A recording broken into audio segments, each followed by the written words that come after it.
Delhi liquor scam కేసులో arrest అయిన MLC కవితకు ఈడీ కార్యాలయంలో వైద్య పరీక్షలు నిర్వహించారు. ఈడీ కార్యాలయానికి మహిళా వైద్యులు చేరుకుని కవితకి వైద్య పరీక్షలు చేశారు. మరి కాసేపట్లో అవెన్యూ రౌస్ సిబిఐ ప్రత్యేక కోర్టులో హాజరుపరచనున్నారు. ప్రస్తుతం ఆమె ఢిల్లీలోని ఈడీ కార్యాలయంలో ఉన్నారు. అరెస్ట్ను ఖండిస్తూ సుప్రీంకోర్టులో కవిత ఛాలెంజ్ పిటిషన్ వేయనున్నారు. అయితే అరెస్ట్ను సవాల్ చేస్తూ కవిత పిటిషన్ వేస్తారు. ఈడీ కోర్టులో రిమాండ్ను ఛాలెంజ్ చేయనున్నారు కవిత.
నిన్న ఢిల్లీ ఎయిర్పోర్ట్ నుంచి నేరుగా ఈడీ ఆఫీస్కు కవిత అర్ధరాత్రి 12:20 చేరుకున్నారు.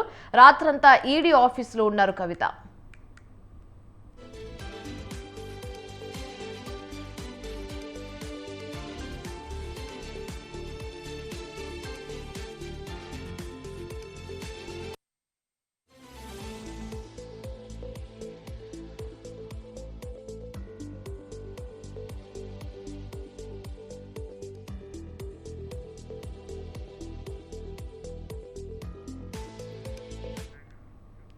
ఢిల్లీ లిక్కర్ స్కామ్ కేసులో అరెస్ట్ అయిన ఎమ్మెల్సీ కవితకు ఈడీ కార్యాలయంలో వైద్య పరీక్షలు నిర్వహించారు.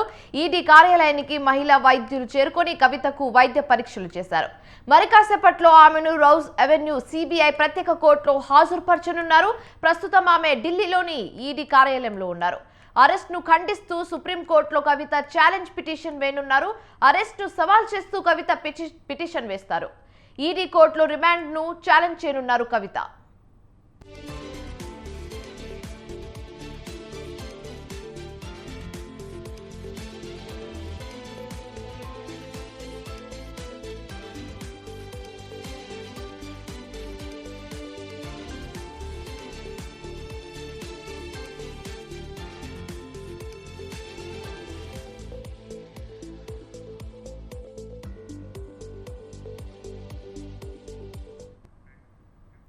నిన్న ఢిల్లీ ఎయిర్పోర్ట్ నుంచి నేరుగా ఈడీ ఆఫీస్కు కవిత అర్ధరాత్రి 12:20 చేరుకున్నారు. రాత్రంతా ఈడీ ఆఫీసులో ఉన్నారు కల్వకుంట్ల కవిత.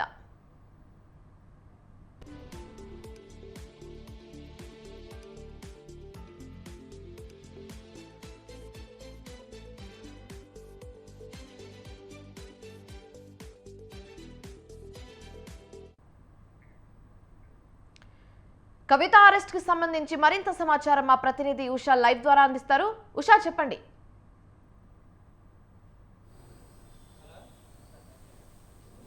ఢిల్లీ లిక్కర్ స్కామ్కి సంబంధించి ఈసీఐఆర్ నమోదు చేసినటువంటి ఈడీ అధికారులు నిన్న 4 గంటల పాటు సుమారు కల్వకుంట్ల కవితను ఏదైతే బంజారాహిల్స్లోని తన నివాసంలో విచారించి 5:20 అయితే అరెస్టు చేస్తున్నట్టుగా అధికారికంగా తన భర్త అయినటువంటి అనిల్ కుమార్కి అయితే నోటీసులు ఇచ్చి 8:40 శంషాబాద్ ఎయిర్పోర్ట్ నుంచి ఢిల్లీకి ఏదైతే ఢిల్లీ నుంచి వచ్చినటువంటి ఈడీ ఎన్ఫోర్స్మెంట్ డైరెక్టరేట్ అధికారుల బృందం ఎవరైతే ఉన్నారో వారితో పాటు కవితను కూడా తీసుకొని వెళ్లారు. మొత్తం మీద చూసుకున్నట్టయితే అర్ధరాత్రి వరకు ఎన్ఫోర్స్మెంట్ డైరెక్టరేట్ ఆఫీస్లో హాజరుపరిచినటువంటి అధికారులు వైద్య పరీక్షల అనంతరం కల్వకుంట్ల కవితను ఈరోజు ఉదయం 10:30 రౌస్ అవెన్యూ కోర్టులో అయితే హాజరుపరిచే అవకాశం ఉంటుంది.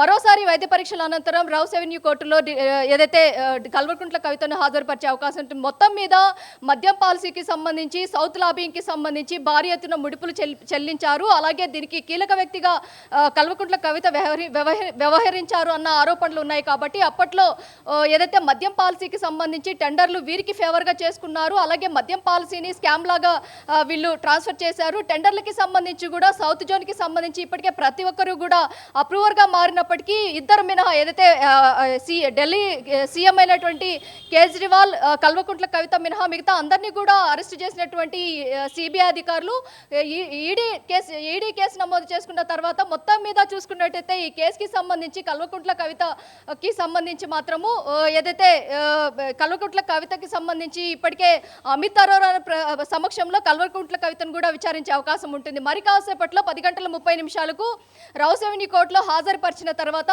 కస్టోడియల్ ఇంటరాగేషన్కి సంబంధించి కల్వకుంట్ల కవితని కోరే అవకాశం ఉంటుంది. జ్యుడిషియరీ ఏదైతే జడ్జి ఎన్ని రోజులు ఈమెకి కస్టోడియల్ ఇంటరాగేషన్కి సంబంధించి ఈడీ అధికారులకు పర్మిషన్ ఇస్తారు. 14 రోజులు, మామూలుగా చూసుకున్నట్టయితే 5 రోజులు, 14 రోజులు ఇచ్చే అవకాశం ఉంటుంది. కాబట్టి ఇందులో భాగంగా ఎన్ని రోజులు కవితని కస్టోడియల్ ఇంటరాగేషన్కి ఈడీకి అనుమతించే అవకాశం ఉంటుంది. దీనికి సంబంధించి ఇప్పటికే కవితకి సంబంధించినటువంటి లీగల్ సెల్ న్యాయవాదులు కూడా ఇప్పటికే సుప్రీంకోర్టులో కూడా పిటిషన్ దాఖలు చేయనున్నారు. ఓవరాల్గా చూసుకున్నట్టయితే ఢిల్లీ లిక్కర్ స్కామ్కి సంబంధించి దేశాన్ని కుదిపేసినటువంటి మ్యాటరు. ఈ మ్యాటర్కి సంబంధించి ఇప్పటికే రాష్ట్ర వ్యాప్తంగా ఉన్నటువంటి పలువురు నేతలు, ముఖ్య నేతలు ఇప్పటికే ఢిల్లీ మాజీ డిప్యూటీ సీఎం అయినటువంటి మనీష్ సిసోడియా దగ్గర నుంచి ప్రతి ఒక్కరిని కూడా ఇప్పటికే అరెస్టు చేసి జైల్లో ఉంచినటువంటి అధికారులు తాజాగా చూసుకున్నట్లయితే ఇప్పుడు కల్వకుంట్ల కవితకి సంబంధించి ఎలాంటి చర్యలు తీసుకోబోతోంది, కస్టోడియల్ ఇంటరాగేషన్లో నిన్న ఏదైతే తన నివాసంలో విచారించే సమయంలో కూడా కవిత ఎలాంటి నోరు మెదపలేదు. అలాగే ఏదైతే అధికారులు అడిగేటటువంటి ప్రశ్నలు దేనికి కూడా తను సమాధానం ఇవ్వలేదు. గత 9.5 ఏళ్లుగా తన ఆర్థిక లావాదేవీలకి సంబంధించి అకౌంట్లో టాలీ కూడా చేసినట్టుగా తెలుస్తోంది. అలాగే నిన్న 2 మొబైల్స్తో పాటు ఇంట్లో ఉన్నటువంటి ఇతరత్ర సిబ్బందికి సంబంధించినటువంటి మొబైల్స్ 16 మొబైల్స్ దాకా కూడా ఎన్ఫోర్స్మెంట్ డైరెక్టరేట్ అధికారులు సీజ్ చేసినట్టుగా తెలుస్తుంది. ఓవరాల్గా చూసుకున్నట్టయితే ఇప్పటికే కేటీఆర్, హరీష్ రావు కూడా హుటాహుటిన ఢిల్లీకి బయలుదేరినట్టుగా తెలుస్తోంది. మొత్తం మీద కల్వకుంట్ల కవితకి సంబంధించి ఖచ్చితంగా ఈ కస్టోడియల్ ఇంటరాగేషన్ని ఆమెని చేసే అవకాశం ఉంటుంది. దీనికి సంబంధించి లీగల్ సెల్ వాళ్ళు కూడా పిటిషన్ కూడా దాఖలు చేసుకునే అవకాశం ఉంటుంది. మొత్తం న్యాయవాదుల బృందం కూడా నిన్న ఇంటి దగ్గర వచ్చినప్పటికీ కూడా ఎవరైతే తన వ్యక్తిగత న్యాయవాది అయినటువంటి భాను వచ్చినప్పటికి కూడా అతన్ని కూడా లోపలికి అనుమతించలేదు ఈడీ అధికారులు. అలాగే నిన్న కల్వకుంట్ల ఏదో తారక రామారావు కావచ్చు, హరీష్ రావు కావచ్చు వచ్చినప్పటికి కూడా ఈడీ లోపలికి అనుమతించలేదు, తన ఇంటి లోనికి అనుమతించలేదు. ఓవరాల్గా చూసుకున్నట్టయితే కేంద్ర దర్యాప్తు సంస్థలు ఇప్పటికే అక్కడ ఏదైతే ఢిల్లీలో ఉన్నటువంటి ఈడీ కార్యాలయం దగ్గర కూడా 144 సెక్షన్ విధించింది. ఎక్కడా కూడా ఎలాంటి అవాంఛనీయ సంఘటనలు జరగకుండా ఏదైతే గతంలో తన తండ్రి సీఎంగా ఉన్న హోదాలో చాలామంది ఢిల్లీకి పయనించి ఢిల్లీ దగ్గర కూడా చాలా అల్లర్లు సృష్టించారు. ఏదైతే కవితని అరెస్టు చేయడము అమానుషమైన చర్య, దీన్ని తీవ్రంగా ఖండిస్తున్నాము. రాజకీయ లబ్ధి కోసమే కేంద్రం సర్కార్ ఈ విధంగా చేస్తోంది అన్న ఆరోపణలు కూడా ఉన్నాయి. కాబట్టి ఈసారి అక్కడ ఏదైతే 144 సెక్షన్ ముందస్తు చర్యల్లో భాగంగా ఈడీ కార్యాలయం కావచ్చు, అలాగే రౌస్ అవెన్యూ కోర్టు వరకు కూడా ముందస్తు చర్యల్లో భాగంగా 144 సెక్షన్ విధించినప్పటికీ కూడా ఈసారి అంత హడావిడి అయితే లేనట్టే కనిపిస్తోంది. మొత్తం మీద చూసుకున్నట్టయితే కల్వకుంట్ల కవిత మద్యం పాలసీకి సంబంధించి దాదాపు 2,500 కోట్ల పైచిలుకు ఏదైతే మనీ లాండరింగ్ జరిగింది, దీనికి సంబంధించి పిఎంఎల్ఏ యాక్ట్ని వీరు ఉల్లంఘించారు. మనీ లాండరింగ్కి సంబంధించి విదేశాలకి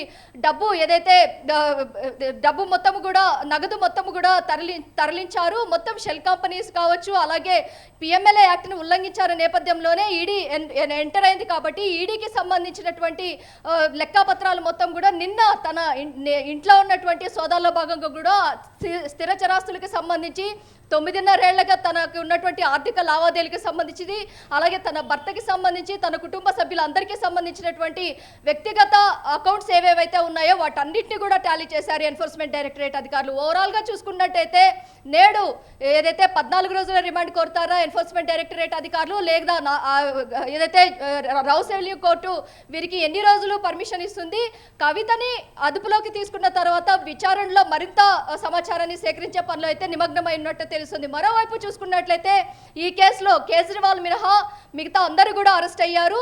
మొత్తం మీద కేజ్రీవాల్ని కూడా ఈ రోజు పిలిచి విచారించే అవకాశం కూడా లేకపోలేదు. శివాని. రైట్. అయితే ఉషా, ఈరోజు కల్వకుంట్ల కవితకు వైద్య పరీక్షలు అయితే నిర్వహించేశారు. నెక్స్ట్ ఏంటి అని అడిగితే దానికి సమాధానం ఏంటి? ఈరోజు సుప్రీంకోర్టులో అంటే కేసు పిటిషన్ కూడా వేయబోతున్నారు కల్వకుంట్ల కవిత. సో దానికి సంబంధించి మీ వద్ద ఉన్న డీటెయిల్స్ ఏ విధంగా ఉన్నాయి? ఏదైతే రౌస్ అవెన్యూ కోర్ట్ అనేది ట్రయల్ కోర్టు, దీనికి సంబంధించి ఏ సమాచారం వచ్చినా కూడా ముందస్తు చర్యల్లో భాగంగా ఇప్పటికే లీగల్ సెల్ కవితకి సంబంధించినటువంటి లీగల్ సెల్ న్యాయవాదుల బృందం మొత్తం కూడా అలర్ట్ అయి ఉన్నారు. ఇప్పటికే సుప్రీంకోర్టులో పిటిషన్ వేయడానికైతే అలర్ట్ అయి ఉన్నాడు. మొత్తం మీద చూసుకున్నట్టయితే కల్వకుంట్ల కవితకి సంబంధించి వైద్య పరీక్షలు మొత్తం కూడా పూర్తి చేశారు. నిన్న ఏదైతే ఇంటి దగ్గర సోదాల్లో భాగంగా ఈడీ అధికారులు ఎంటర్ అయిన వెంటనే కల్వకుంట్ల కవిత కూడా షాక్కి గురయ్యారు. ఈ నేపథ్యంలో తనని ఇక్కడి నుంచి ఢిల్లీకి తరలించే సమయంలో కూడా వైద్య పరీక్షలు చేశారు ఈడీ అధికారులు. అలాగే ఈ ఈడీ కార్యాలయం నుంచి రౌస్ అవెన్యూ కోర్టుకి తరలించే సమయంలో కూడా మహిళా వైద్య నిపుణుల దగ్గర వైద్య పరీక్షలు అయితే నిర్వహించే అవకాశం ఉంటుంది. నిన్న రాత్రి ఈడీ కార్యాలయంలో ప్రత్యేక సెల్లో అయితే కవితనైతే ఉంచినట్టు తెలుస్తోంది. మొత్తం మీద చూసుకున్నట్టయితే కవిత ఏదైతే సిఆర్పిసి నిబంధనలు ఉల్లంఘించి ఒక మహిళను ఏదైతే తన ఉన్న ప్రదేశంలోనే విచారించాలి అన్న తన వాదనలు ఏదైతే ఉన్నారో వాటికి సడలింపు కోరినటువంటి కవితకు ఏదైతే ఈ నెల 19వ తారీఖు వరకు కూడా ఈ సడలింపు ఉంది. ఈ నేపథ్యంలోనే ముందస్తుగానే ఈడీ అధికారులు ఇంటికి వచ్చి ఎలా సోదాలు చేశారనుకోవడంలోనే నిన్న ఏదైతే కేటీఆర్ కూడా మాట్లాడడం జరిగింది. ఓవరాల్గా చూసుకున్నట్టయితే ఈ కేసుకి సంబంధించి ఢిల్లీ మద్యం పాలసీకి సంబంధించి టెండర్ల రూపంలో ప్రతి ఒక్కరూ మాగుంట శ్రీనివాస్ దగ్గర నుంచి సమీర్ మహేంద్రు, అరుణ్ రామచంద్ర పిళ్ళై దగ్గర నుంచి ప్రతి ఒక్కరు కూడా అప్రూవర్గా మారినప్పటికీ ఇందులో సౌత్ లాబీ చాలా భారీ స్థాయిలో లాభపడ్డారు. మనీ లాండరింగ్ భారీ ఎత్తున పాల్పడ్డారు. పిఎంఎల్ఏ యాక్ట్ని ఉల్లంఘించారు. దాదాపు కోట్లలో ఈ టర్న్ ఓవర్ జరిగింది అన్న ఆరోపణలు ఉన్నాయి. కాబట్టి దీనికి సౌత్ జోన్కి సంబంధించి మొత్తం హైదరాబాద్ అడ్డాగానే ఇది మొత్తం కూడా ఢిల్లీ మద్యం పాలసీ మొత్తం కూడా జరిగిందన్న పక్కా సమాచారంతోనే ఎన్ఫోర్స్మెంట్ డైరెక్టరేట్ అధికారులు కావచ్చు, అలాగే సిబిఐ అధికారులు కావచ్చు ఇందులో ఇన్వాల్వ్ అవ్వడం జరిగింది. శివాని, రైట్. అయితే ఉషా, మనం ఈ కేసుకి సంబంధించి డీటెయిల్స్ పూర్తిగా చూసుకుంటే అటు అరుణ్ రామచంద్ర పిల్లై కావచ్చు, లేకపోతే మనీష్ సిసోడియా కావచ్చు, వీళ్ళందరినీ విచారించడం జరిగింది. అండ్ మనీష్ సిసోడియాని అరెస్ట్ చేయడం కూడా జరిగింది. ఇప్పుడు కవితను కూడా విచారించి అరెస్ట్ చేయడం జరిగింది. నెక్స్ట్ టార్గెట్ ఎవరు అని అంటే ఢిల్లీ సీఎం అరవింద్ కేజ్రీవాల్ అని చెప్పచ్చా? ఖచ్చితంగా మీరు అన్నట్టు ఢిల్లీ సీఎం అరవింద్ కేజ్రీవాల్ ఎవరైతే ఉన్నారో కేవలం ఇతను సస్పెక్టెడ్ పర్సన్ మాత్రమే. నిందితుల జాబితాలో ఉన్నటువంటి వ్యక్తుల్లో కల్వకుంట్ల కవిత ఉన్నారు కాబట్టి కల్వకుంట్ల కవితను అరెస్ట్ చేసే రైట్స్ ఈడీకి ఉంది.